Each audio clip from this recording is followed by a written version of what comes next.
Sukses dalam industri musik dan bisnis miliknya, Vicky Shu kini mulai mencoba berinvestasi kripto dengan salah satu brand lokal. Vicky mengungkapkan hal ini merupakan pertama kalinya ia berinvestasi dengan kripto karena merasa tertarik untuk belajar dan ingin mensupport produk lokal. Selain itu, sebelum memutuskan untuk berinvestasi, Vicky juga sempat berdiskusi dengan sang suami agar sama-sama belajar dan mau mencoba investasi dengan produk lokal tersebut. Lantas, hal apa yang membuat Vicky menjadi sangat yakin untuk mencoba dan mempelajari investasi tersebut?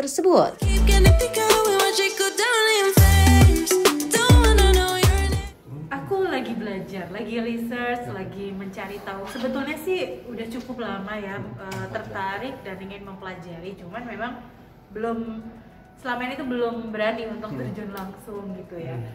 Sampai akhirnya ada yang bisa dibilang lokal, kebetulan juga kenal, tahu gitu ya. Jadi kayaknya boleh juga ya support lokal produk gitu ya, karena kalau aku selalu senang untuk mensupport hal-hal yang berbau lokal supaya lebih menarik. Kebetulan ini juga udah ada, tokennya juga udah. Kalau di Indonesia kan bisa dibilang sebetulnya tadi Bapak Wakil Menteri Pak Jerry juga udah menjelaskan lebih ke kripto aset ya kalau di Indonesia. Jadi bukan sebagai alat tukar seperti di luar negeri, bukan sebagai currency, lebih sebagai aset. Jadi ya memang lebih bisa dibilang jadi lebih berani setelah tadi mendengar juga penjelasan dari Bapak Menteri, Wakil Menteri juga. Karena kita nggak tahu kan, kita belum tahu. Terus aku juga mungkin baru awal-awal research, terus juga tidak ada wujudnya kan, gitu loh. Barangnya kan sebenarnya tidak ada wujudnya, beda dengan emas atau uang. Awalnya begitu, tapi ternyata setelah mencari tahu ya justru harusnya lebih aman. Berapa besar gitu? Sebenarnya gini, kalau buat aku tuh intinya kita harus mengikuti perkembangan zaman. Kalau buat aku itu, seperti kemarin mungkin 10 tahun lalu lah, let's say kita tahu kalau HP aja kita udah bisa buat banking apa segala macam kan.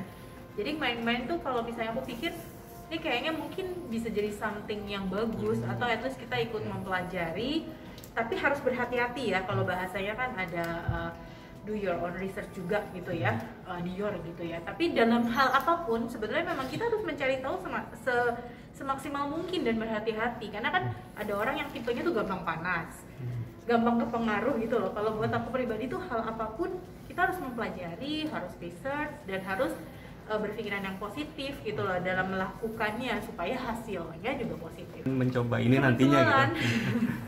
Aku udah hampir 2 tahun sih sama suami tuh sharing, karena kebetulan suamiku kan perbankan ya, agak kadang tuh ada sisi kontrasnya gitu, ada kontranya juga. Tapi kita berdua sama-sama mau belajar, kita juga melek teknologi, jadi ya menurut aku nggak ada salahnya dicoba, apalagi kita harus support ya kalau lokal punya gitu loh.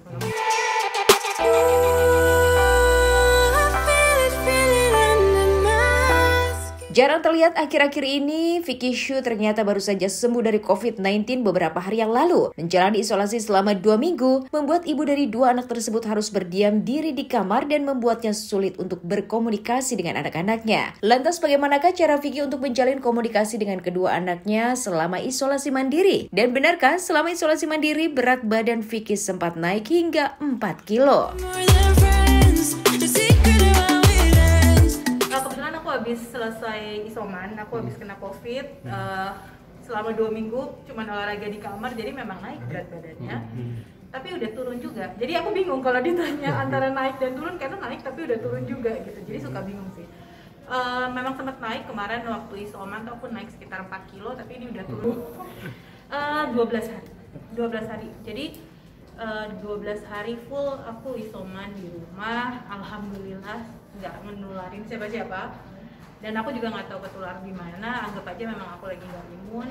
Dan yang aku takutin bukan mikirin aku ketular di mana ya, tapi aku nularin siapa ya, takutnya gitu ya. Tapi sebenarnya saking aku parnoannya itu, setiap aku mau ketemu orang atau mau meeting atau mau kerja, aku pasti swab gitu. Dan sampai sehari sebelum aku dinyatakan positif di PCR itu, aku ada olahraga juga rame-rame, aku swab negatif. Dan alhamdulillah selama seminggu itu pun yang ketemu aku nggak ada yang kepapar sih, dan keluarga yang kontak erat gitu ya dari jauh dari balkon aja dadah-dadahan gitu.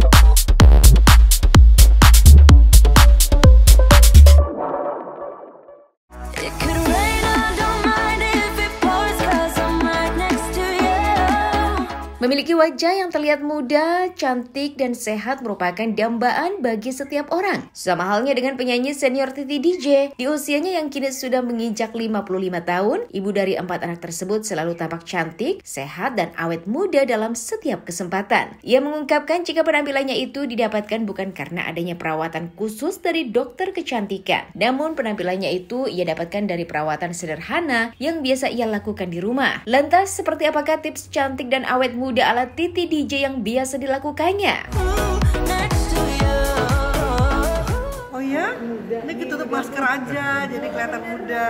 Padahal sih sudah ada timbul kerutan sana sini, sudah turun sana sini gitu. Kita ketolong sama masker, ya? Jadi lumayan. Terima kasih loh dibilang tetap muda. Apa ya tipsnya? Tipsnya saya tidak terlalu banyak menjalani ritual-ritual perawatan muka atau badan gitu ya. Kadang-kadang aja kalau habis nyanyi dengan make up penuh gitu pulang, kadang-kadang kalau udah ngantuk langsung tidur, jadi dibiarkan make up ada di muka. Bukan contoh yang baik, tapi maksudnya tidak seserius itu saya merawat. Tapi memang ada gen kali ya, ada mami saya tuh di usianya menjelang dia meninggal tuh kerutannya tuh tidak terlalu banyak gitu ya, jadi mudah-mudahan saya bisa menurun dari ibu saya. Tapi yang pasti minum air putih yang banyak, makan sayur, terus apalagi ya, istirahat juga harus, terus ya olahraga juga penting. Jus itu justru harus dihindari, karena jus itu kan kalau kita mau mengekstrak 1 gelas jeruk, misalnya orange juice, itu kan bisa dari 3 atau 4, itu gulanya banyak sekali. Jadi jus sebaiknya tuh jangan, kalau mau di blender aja, jadi dibikin smoothies, jadi jangan diambil sarinya aja, karena gulanya tuh banyak sekali. Dan sementara itu gula buat orang-orang seusia saya itu udah nggak bagus lagi. Ada yang digemari penunjang jalan-jalan cantik di kompleks keliling rumah, mungkin ya berenang atau apa ya, sempet yoga, pilates, tapi lagi pandemi ya, jadi semuanya kayaknya serba mager. Gitu. Enggak, saya tuh nggak punya dokter kecantikan. Maksudnya, kalaupun misalnya saya mau merawat apa ya, di rumah aja, kayak maskeran atau cuci muka, gitu. Terus pakai krim pagi, krim malam, ya kan. Apalagi usia saya kulitnya udah tidak seelastis waktu muda, jadi masih tetap harus diberikan pelembab yang banyak. Hal itu yang betul. Ya paling kalau misalnya mau apa ya, paling botox gitu. Paling ya, apalagi pandemi ini kan takut kalau ke klinik-klinik itu. Terakhir paling diet aja lah, yang penting diet juga memperhatikan asupan makanan.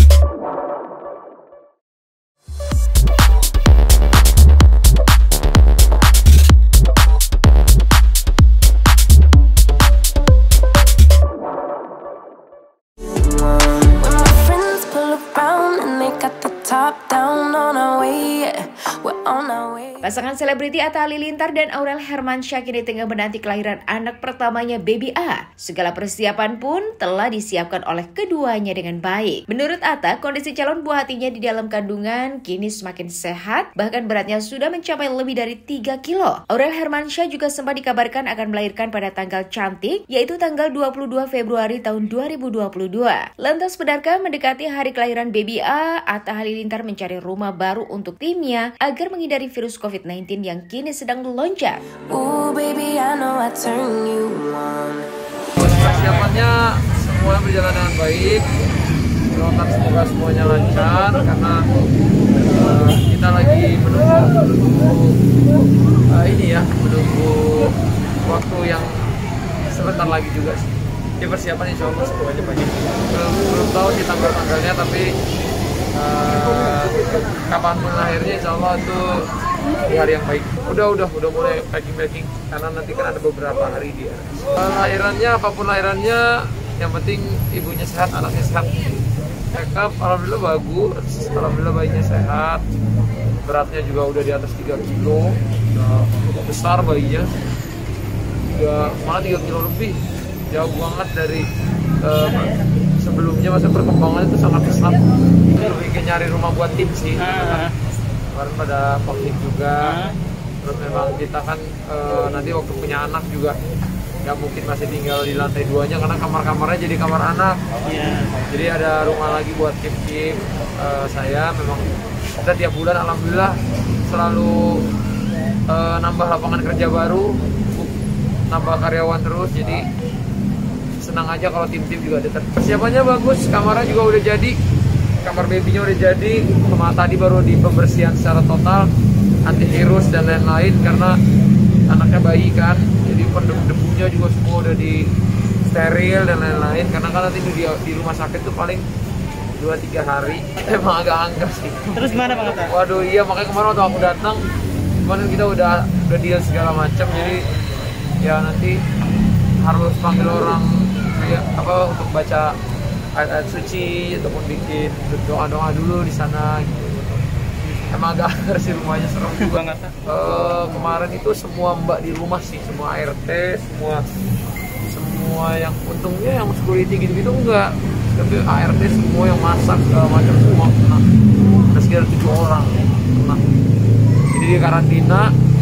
Insya Allah sih ini udah hari ke-10, hari ini udah di PCR semua, nanti kita lihat perkembangannya gimana. Sampai susternya juga, suster BBA yang udah dilatih dari beberapa hari terakhir, beberapa bulan terakhir kena juga. Jadi kemarin cukup panik, jadi nanti hari ini sama besok kita akan ya di karantina lah, di rumah sendiri yang beda dari rumahnya ibu hamil.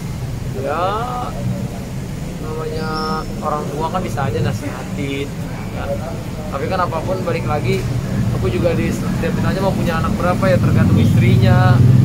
Kalau istrinya Aurelnya mau anak banyak ya terserah dia, tapi kalau dia maunya nggak mau banyak juga nggak apa-apa. Dan anak kan rezeki dari Allah gitu kan.